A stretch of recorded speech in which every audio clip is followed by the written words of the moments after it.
نستعين وهو خير المعين. حسبي الله نعم المولى ونعم النصير.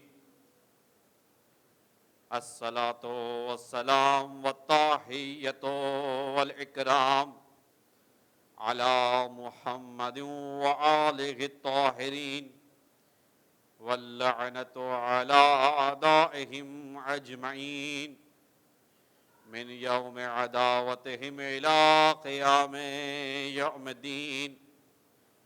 أما بعد، فقد قال الرحمن في القرآن: بسم الله الرحمن الرحيم.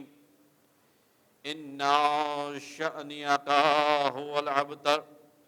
صدق الله العلي العظيم. مل کر صلوات. اللہم صلی علی محمد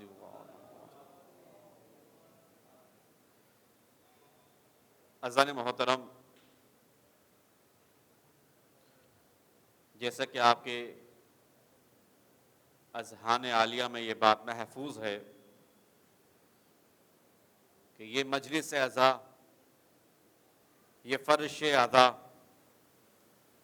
در حقیقت بمناسبت شہادت امام جواد علیہ السلام، اللہم صلی علی محمد اور یقیناً یہ خوش بختی اور خوش نصیبی ہے ہمارے لیے کہ ابنائے دنیا دار اس وقت دنیا کی رنگینیوں میں غرق ہو گئے ہیں. وہیں پر ہم مٹھی بھر افراد اہل بیت کے چاہنے والے تمام تر دنیاوی کاموں کو ایک طرف رکھتے ہوئے اپنے مولا کے غم کو منا رہے ہیں. اور کیوں نہ منائیں، اس لیے کہ یہ فرمان امام صادق ہے. امام فرماتے ہیں کہ اگر چاہتے ہو کہ ہمارے شیعوں کو دیکھو، اگر چاہتے ہو کہ ہمارے ماننے والوں کو پہچانو، کہ نام لیوا تو بہت سے ہیں، دعوے دار تو بہت ہیں، در حقیقت ہمارا چاہنے والا کون ہے؟ توجہ ہے، سماعت بیدار ہیں، اس لیے کہ جو یہاں بیدار ہے وہ وہاں بھی بیدار ہوگا.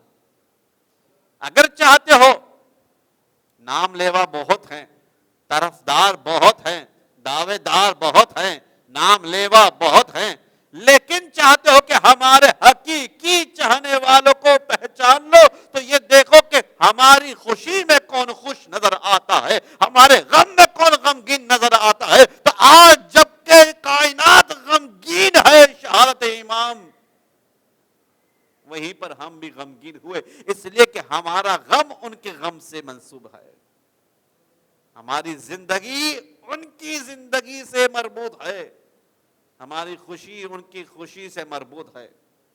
بس اسی مناسبت سے کہ امام کی شہادت کی مجلس ہے، آپ کے سامنے مشہور اور معروف سورہ کوثر کی ایک آیت تلاوت کی کہ جس میں ارشاد رب العزت ہوتا ہے، یقیناً اے حبیب جو آپ کا دشمن ہے وہی ابتر ہے. مشہور ہو معروف سورہ، ترجمے سے آپ آگاہ ہیں، تبرکاً ترجمہ کیا. اب گفتگو کو آگے بڑھاؤں گا کہ حبیب آپ ابتر نہیں ہیں، آپ لا ولد نہیں ہیں، آپ بے نسل اور بے وارث نہیں ہیں. آپ کا جو دشمن ہے وہی ابتر ہے، وہی لا ولد ہے، وہی دم بریدہ ہے. اور آپ جانتے ہیں کہ اس آیت کا اور اس سورہ کا مصداق کہ جس کے ذریعے سے سرور کائنات کی نسل آگے بڑھی کون ہے. لیکن میں اس سورہ کو آج، اس آیت کو آج امام کی شہادت کی مجلس سے کیوں رب دے رہا ہوں؟ اس لیے کہ جو تانا سرور کائنات کو ملا کفار قریش کی جانب سے کہ نعوذ باللہ آپ لا ولد ہیں، وہی تانا تاریخ گواہ ہے، وہی تانا میرے 8ویں امام امام علی رضا علیہ الصلوۃ والسلام کو ملا۔ اللہم صلی علی محمد وآل محمد وعجل فرجہ، کہ نعوذ باللہ آپ ابتر ہیں، نعوذ باللہ آپ لا ولد ہیں، اس لیے کہ 47 سال عمر ہو گئی میرے مولا کی، زندگی کا ایک عرصہ گزار لیا، 47 سال، اور کوئی وارث ابھی تک نمودار نہیں ہوا۔ اب دشمن تو دشمن، کچھ اپنے بھی شک کرنے لگے کہ آیا اب کیا ہوگا، یہ نسل امامت کے یہیں پر منقطع ہو جائے گی؟ تانا ملنے لگا لا ولد ہونے کا۔ تو جس طرح سے خداوند عالم نے سرور کائنات کو جناب زہرا سلام اللہ علیہا جیسی ہستی سے نوازا، ویسے ہی بعین ہی جناب امام علی رضا کو سرور اللہ تعالی نے امام جواد کو نواز کر یہ بتلا دیا کہ دیکھو دشمن خدا تو ابتر ہو سکتا ہے، ہمارا ہادی ابتر نہیں ہو سکتا، دشمن خدا تو ابتر ہو سکتا، لیکن ہمارا نمائندہ ہماری طرف سے بھیجا ہوا وہ ابتر نہیں ہو سکتا، امام جواد۔ اگرچہ آپ کا نام وہی ہے جو سرور کائنات کا نام ہو، سرور کائنات بتلا گئے کہ قریب میری نسل میں سے وہ آئے گا کہ جس کا نام میرے نام پر ہوگا، لیکن قربان جاؤں آپ کے اس لقب پر کہ اتنی شہرت پائی کہ بسا اوقات مومنین نام کی جگہ امام کو مخاطب کرتے امام جواد کہہ کر، امام جواد جن کی آج شہادت کی مجلس ہے۔ کیوں مشہور ہوا یہ لقب؟ اس کے پیچھے ایک راز ہے، اور اگر اس راز کو سمجھ گئے، یہ پیغام پہنچ گیا، تو یقین جانیے آج ایک مانوی تبرک سے آپ مستفید ہوں گے۔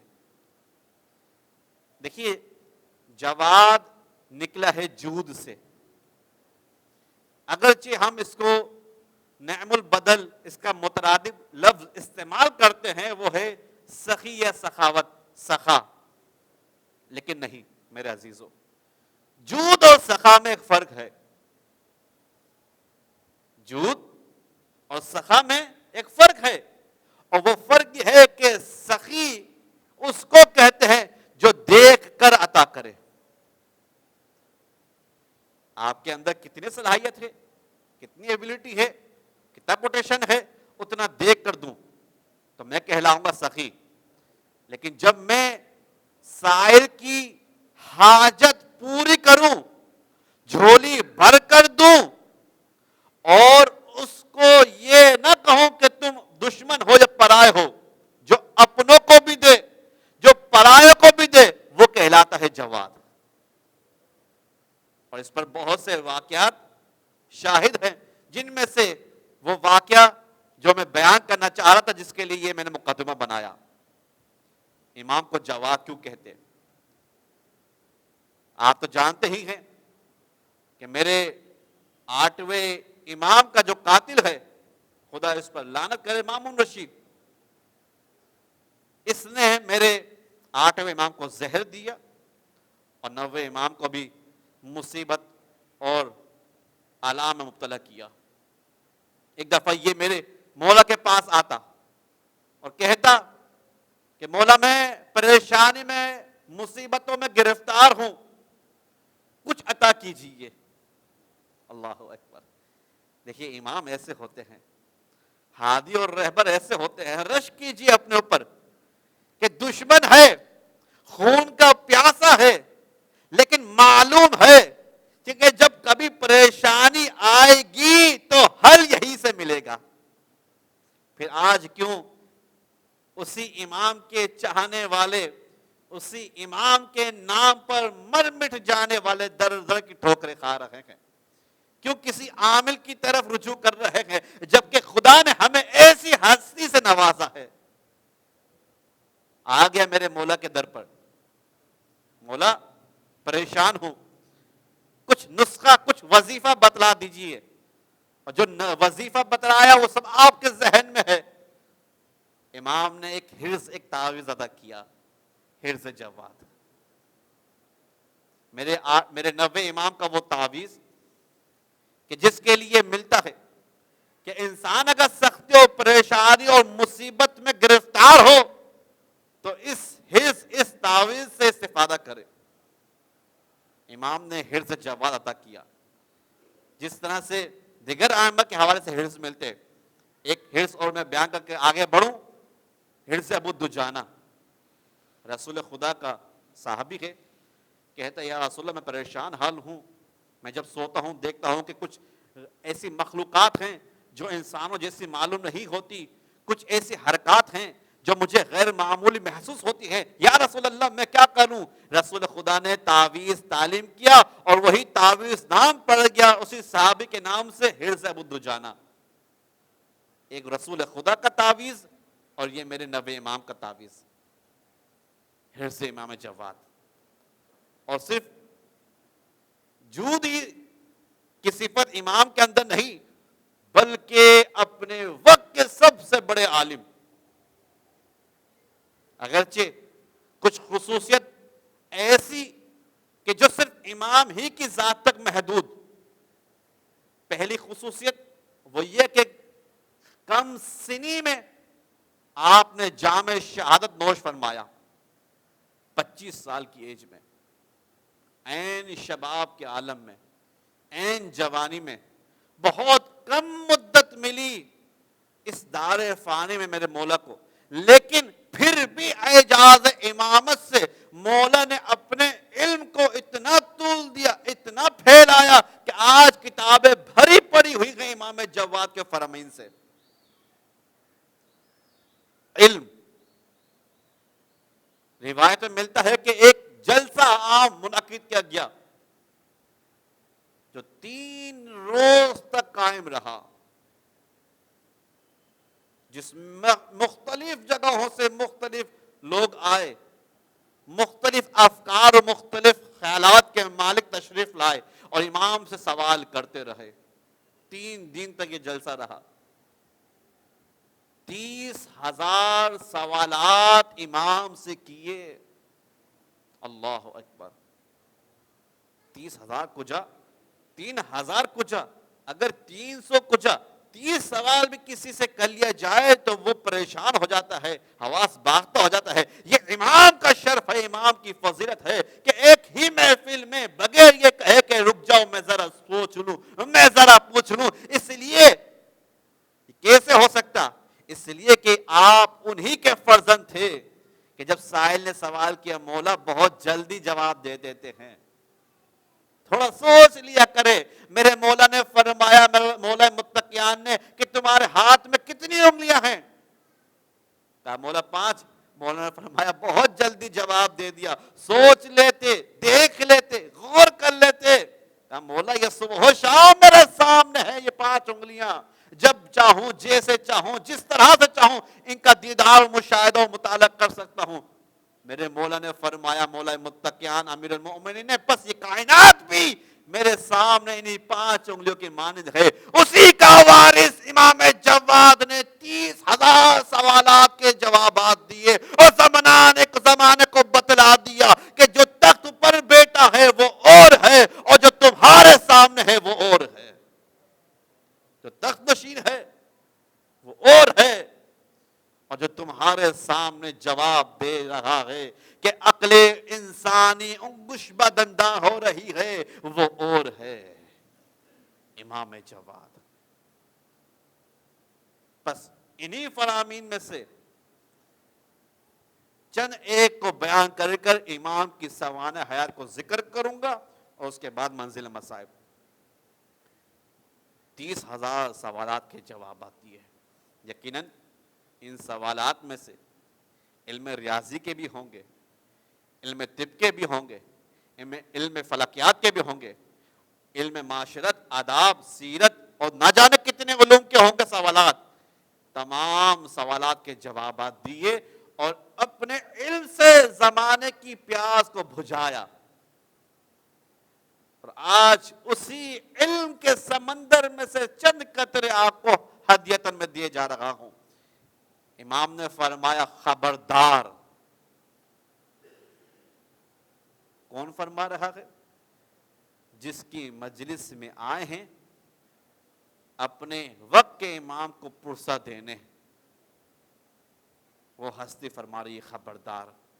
یقیناً یہ جملے میرے مولا کے ان افراد اور ان حضرات کے لیے نہیں تھے کہ جو اس بزم اور اس محفل اور اس مجلس میں تشریف فرما تھے، بلکہ یہ الفاظ کائنات میں محفوظ رہ گئے اور پیغام بن گئے ہر اس انسان کے لیے کہ جو میرے امام کا طرفدار ہے. فرمایا خبردار، ہوشیار، کبھی ایسا نہ ہونے پائے کہ تم ظاہری طور پر اللہ کے دوست ہو اور اندر سے اللہ کے دشمن ہو.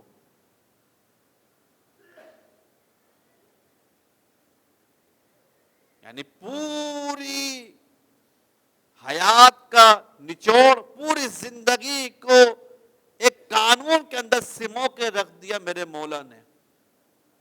خبردار، کبھی ایسا نہ ہو کہ ظاہری طور پر تم کلمہ گو ہو، توحید پرست ہو، لیکن در حقیقت عملی میدان میں تم خدا کے دشمن ہو.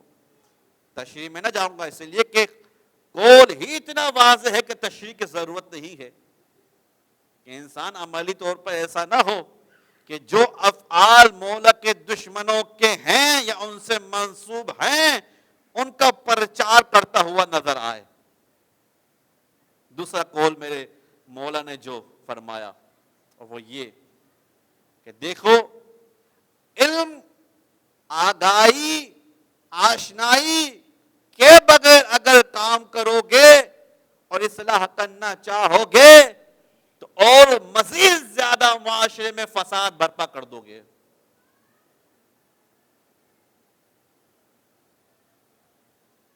چاہا کہ زمانے میں نکھار لے آئیں، معاشرے کو درست کر دیں، لیکن علم نہیں ہے، مسئلے کے بارے میں آگاہی نہیں ہے، لہذا اور مزید فساد پیدا کر دو گے. کیا کہنا چاہ رہے ہیں امام؟ امام یہ کہنا چاہ رہے ہیں کہ دیکھو، اگر جانتے ہو کہ صلاحیت نہیں ہے، قابلیت نہیں ہے، شناسائی نہیں ہے، تو بہتر یہی ہے کہ خاموش رہو اور جو ماہر ہے، جو اس فن کا ماہر ہے یا عالم ہے، اس کو آگے کرو. بغیر علم کے، بغیر آشنائی کے، بغیر بصیرت کے اگر کام کرنا چاہو گے تو خود بھی ہلاکت میں ہوگے اور اپنے ساتھ معاشرے کو بھی ہلاکت کی طرف لے جاؤ گے. بس یہی وجہ، یہی سبب، اگرچہ میں نے عشر العشیر بھی بیان نہیں کیا، لیکن فضیلت کا یہ ٹھاٹے مارتا ہوا سمندر جب اس کی خبر پہنچی بغداد غاصبان حکومت کی جانب کہ تم یہ سمجھے کہ تم نے زہر دے کر 8ویں امام کو غربت کے عالم میں، پردیسی کے عالم میں شہید کروا دیا، ان کا کوئی نام لیوا نہ ہوگا، لیکن تمہیں کیا معلوم کہ مدینے میں ان کا وارث جواد موجود ہے اور ایک ہی اولاد ہوئی میرے 8ویں امام کو. ایک لوتے امام، ایک لوتے اولاد ہیں 8ویں امام کی. بس جب یہ بات پہنچی بادشاہ وقت کے کان میں تو سن 203 ہجری کو امام کو بلایا. اب میں امام کی سوانح حیات کو بیان کرنے لگا ہوں. جب مامون رشید نے زہر دے دیا، اچھا آپ مجھ سے بہتر جانتے ہیں، اور یہی ذی القعدہ ہے جس میں امام کی 23 ذی القعدہ کو شہادت کی تاریخ بھی گزری. یقیناً آپ نے سنا ہوگا، لیکن ہلکا سا برائے نام رب دیتے ہوئے کہ جب مامون رشید، آپ جانتے اجمی تھا، ہارون رشید کے 2 بیٹے، ایک اپنی کزن سے جو کہ امین مارا گیا، اپنے ستیلے بھائی جو کہ کنیز زادہ تھا مامون کے ہاتھوں. مامون تھا اجمی، اور اس کا جو دار خلافت تھا وہ تھا خراسان یعنی مشہد. جب اس نے اپنے بھائی امین کو، سگے بھائی امین کو، ستیلے بھائی امین کو قتل کر دیا، اب یہ آ گیا بغداد. اب جب بغداد آیا تو عربوں کی ناک اونچی کہ کس طرح سے ایک کنیز زادہ جو کہ عجم ہے ہمارا خلیفہ بن جائے. ناراض، ادھر علوی مولا کے چاہنے والے ناراض، پریشان ہے کہ کیا کروں کیا نہ کروں. تو اس نے ایک حربہ یہ اپنایا کہ کسی طرح سے 8ویں امام کو بلایا جائے، ولی عہدی کی پیشکش کی جائے، تاکہ جو علوی ہے فی الحال وہ خاموش ہو جائے، اور جو میری تازہ نئی حکومت ہے جو ظلم کے سبب قائم ہوئی ہے وہ کچھ دیر کے لیے مستحکم ہو جائے. لیکن امام کو زہر دے دیا اور علوی ایک دفعہ پھر سے ناراض، اور عباسی تو وہ تو ناراض. اب کیا کریں؟ تو امام کو بلایا. سن 203 ہجری میں جب امام کی عمر مبارک کم و بیش 8 سے 9 سال ہوگی، اور یہ بھی میرے مولا کی مصیبتوں میں سے ایک مصیبت ہے کہ جب 8ویں امام کو در حقیقت قتل کروانے کے لیے، شہید کروانے کے لیے والا ظاہر دعوت نامہ دے کر بلایا گیا، تو اس وقت امام جواد کی سن مبارک 5 سال تھی، اور امام رضا چلے گئے مشہد. 3 سال کا عرصہ رہا کہ باپ نے بیٹے کو اور بیٹے نے باپ کو نہیں دیکھا. اور 8 سال کے تھے میرے امام جواد کے جب خبر آئی کہ آپ یتیم ہو گئے، امام رضا اس دنیا میں نہ رہے.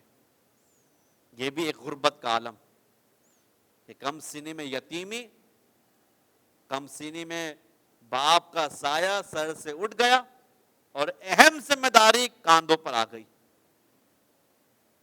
جب بلایا گیا، یہ سوچ کر بلایا گیا کہ کم سن ہیں، اگر انہیں ہم اپنے تحویل میں لے لیں گے، اعلیٰ ظاہر ان کی تربیت کا اہتمام ہم کر لیں گے، اپنی شان و شوکت سے اگر مرعوب کر لیں گے تو پھر نسل امامت منقطع ہو جائے گی اور ہمارا ہی نام لیا جائے گا.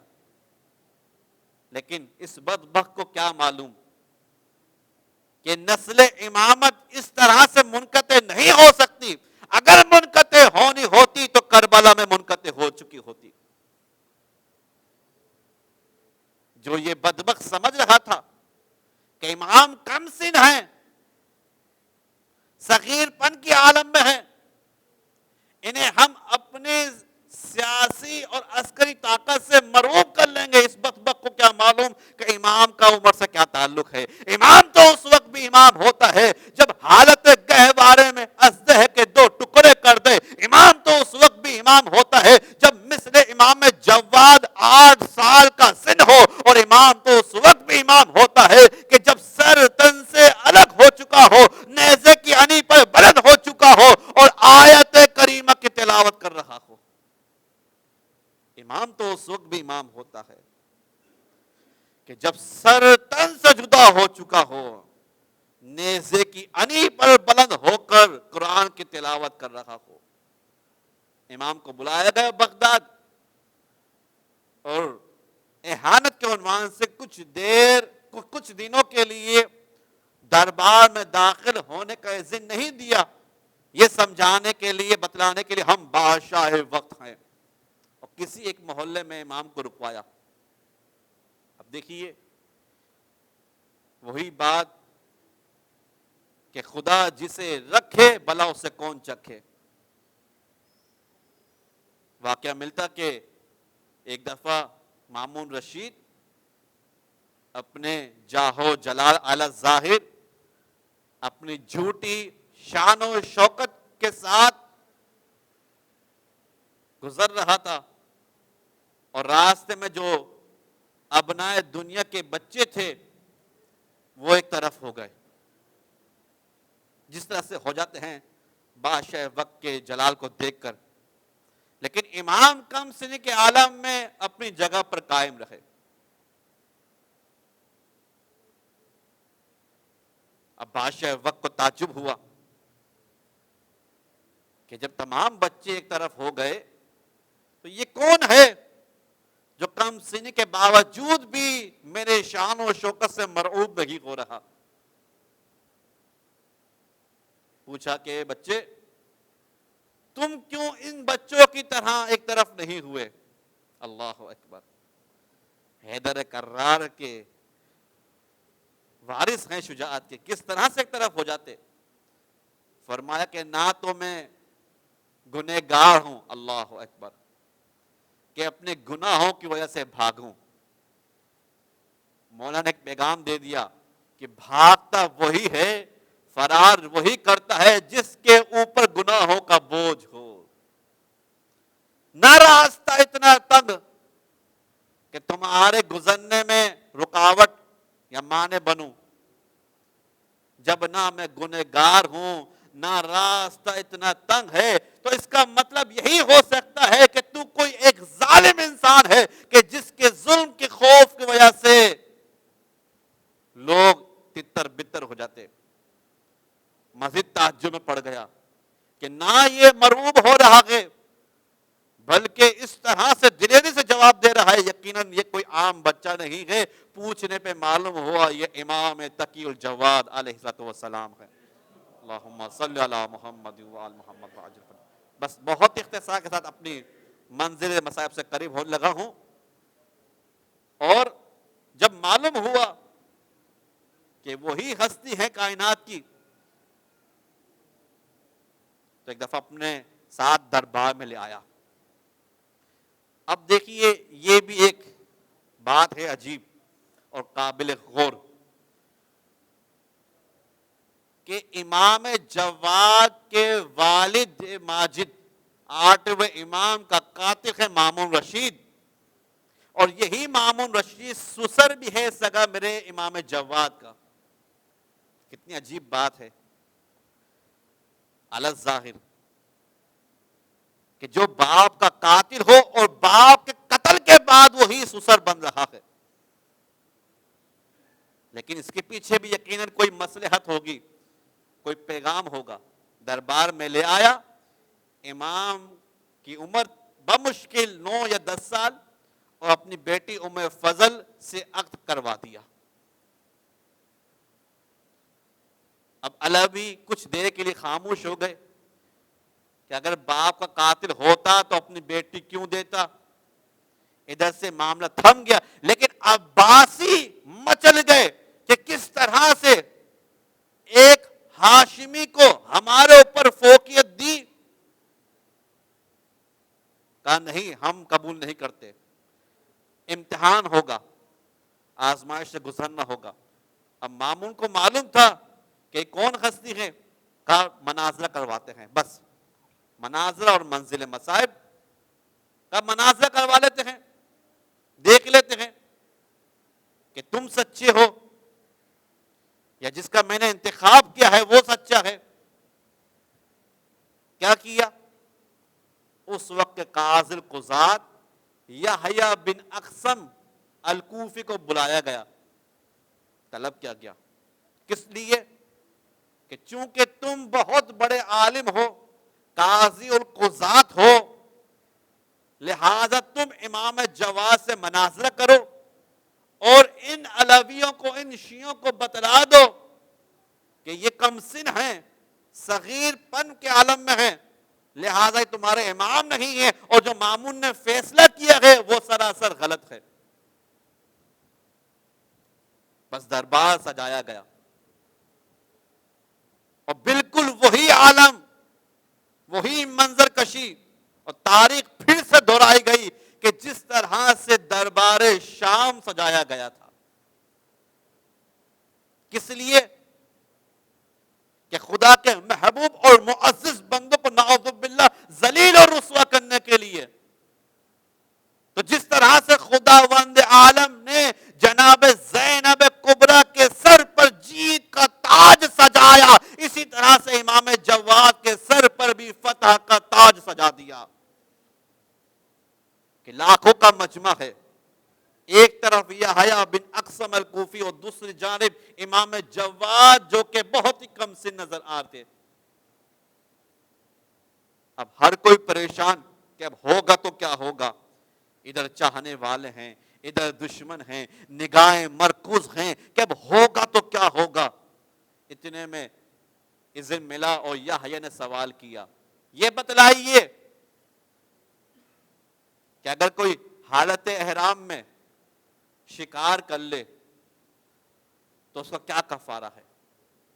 سوچا کہ نماز، وضو، غسل یہ مبتلا بھی مسائل ہیں، روز مرہ والے مسائل ہیں، کوئی ایسا دقیق مسئلہ پوچھتا ہوں جس کا جواب نہ دے پائیں، لیکن اس سے کیا معلوم یہ اس کے وارث اور حقیقی وارث ہیں کہ جو یہ کہتا ہوا منبر پر نظر آتا ہے سلونی سلونی قبل ان تفقدونی، کہ پوچھو مجھ سے جو چاہو پوچھو مجھ سے۔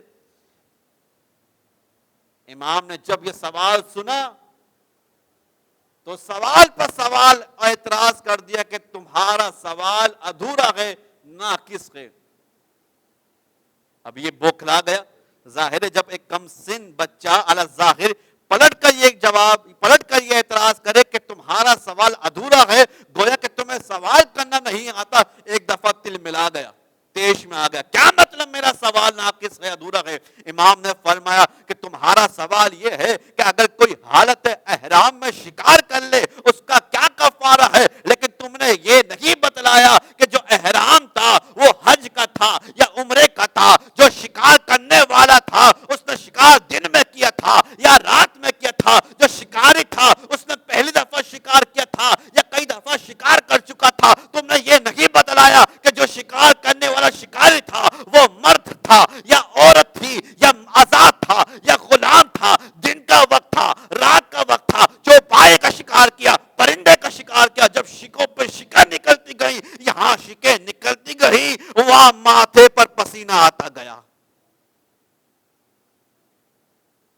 یہ ہے امام جواد کی فضیلت، یہاں شکوں پہ شکیں نکلتی گئی، وہاں ماتھوں پر بل آتا گیا، تڑپ کر کہہ دیا یا ابن رسول اللہ میں عاجز ہوں ان سوالات کے جواب دینے سے۔ میرے مولا نے ایک ایک کر کے ہر شک کا جواب بتایا کہ اگر یوں ہے تو جواب یوں ہے، اگر یوں ہے تو جواب یوں ہے، اور پھر مامون نے کہا کہ اب آپ کی باری ہے، آپ سوال کریں۔ اور جب میرے مولا نے سوال کیا دربار میں سناٹا، خاموشی، عجیب و غریب سوال کیا۔ میرے مولا نے فرمایا بتاؤ اس شخص کے بارے میں کیا کہو گے کہ جب ایک شخص نے ایک خاتون پر نگاہ کی، اس کی نگاہ حرام تھی، جب اسی شخص نے اسی انداز میں، اسی کیفیت میں اسی خاتون پر نگاہ کی، اب اس کی نگاہ کرنا حلال ہے۔ اور پھر کچھ دیر بعد اسی مرد نے اسی انداز، اسی کیفیت میں اسی خاتون پر نگاہ کی، اب نگاہ کرنا حرام ہے۔ کچھ دیر بعد نگاہ کی، نگاہ ڈالنا جائز حلال ہے، پھر نگاہ کی، نگاہ حرام ہے، اور پھر نگاہ ڈالی، نگاہ جائز ہے۔ پریشان ہو گیا، ایک ہی خاتون ہے، ایک ہی انداز ہے، ایک ہی مرد ہے، ایک ہی طریقہ ہے، کبھی نگاہ ڈالنا حرام کا معجب ہے اور کبھی نگاہ ڈالنا حلال ہے۔ بوکھلا گیا، کہنے لگا مولا میں لاجواب ہوا، آپ بتلائیے۔ میرے مولا نے فرمایا کہ جب اس نے پہلی دفعہ نگاہ کی تھی تو وہ کسی کی کنیز تھی، کسی کی ملکیت میں تھی، تو اس کا نگاہ کرنا حرام تھا، اور جب اس نے اس کنیز کو اس کے آقا سے خرید لیا، اپنی کنیزی میں لے لیا، اب اس کے لیے حلال ہو گئی۔ کچھ دیر بعد جب اسے آزاد کر دیا، اب اس پر نگاہ کرنا حرام ہو گئی۔ جب کچھ دیر بعد اس سے عقد نکاح کر لیا، اب نگاہ کرنا حلال ہو گئی۔ نگاہ کرنا حرام ہو گئی، اور کچھ دیر بعد جب کفارہ ادا کیا نگاہ کرنا حلال ہو گئی، کچھ دیر بعد جب طلاق دی نگاہ کرنا حرام ہو گئی، جب طلاق دینے کے بعد رجوع کر لیا اب نگاہ کرنا حلال ہو گئی۔ اور معاشرہ سمجھ گیا کہ جو درباری سمجھ گئے جو تخت پر بیٹھا ہوا ہے وہ کوئی اور ہے، اور جو ڈنکے کی چوٹ پر بول رہا ہے وہ کوئی اور ہے۔ یہی سبب بنا، یہی وجہ بنی، یہی علت بنی کہ بادشاہ وقت کو یہ باتیں ہضم نہ ہوئی۔ اور جب مامون رشید بس میں متصل ہوا اپنے مصائب سے، جب مامون رشید واصل جہنم ہوا، اس کا بھائی معتصم امام مدینے میں ہے، اور امام کی زوجہ ام فضل شکایت کرتی اپنے چچا کو، اے چچا میں اپنے شوہر کے ساتھ خوش نہیں، اس لیے کہ وقت نہ رہا ورنہ میں بیان کرتا۔ یہ شادی در حقیقت ایک سیاسی شادی تھی کہ امام کو نظر بند کیا جائے، معلوم کیا جائے کہ کون امام کے ساتھ ہے اور کون نہیں، اور امام کیا کرتے ہیں اور کیا نہیں۔ ایک طویل شکایت خط کی صورت میں جب ارسال کی، معتصم نے امام کو بغداد طلب کیا۔ اللہ اکبر۔ مدینہ سے رخصت ہونا میرے مولا کا آسان نہ تھا۔ ایک دفعہ پھر سے مدینے میں واہ غربدہ کی صدائیں بلند ہونے لگی، امام کے چاہنے والے امام کے پاس آ گئے، ہلکا بنا کر گریہ کرنے لگے، کبھی اپنے منہ کو پیٹتے، کبھی سینے پر ماتم کر کر کہتے اے میرے مولا نہ جائیے، اسی لیے کچھ سال پہلے حسین ابن علی بھی رخصت ہوئے تھے، آج آپ بھی رخصت ہوتے ہیں، لیکن میرے مولا نے فرمایا رضن بقضاء تسلیما لامرے، جو میرے خدا کو منظور ہے۔ آج جواد اسی پر عمل کرے گا۔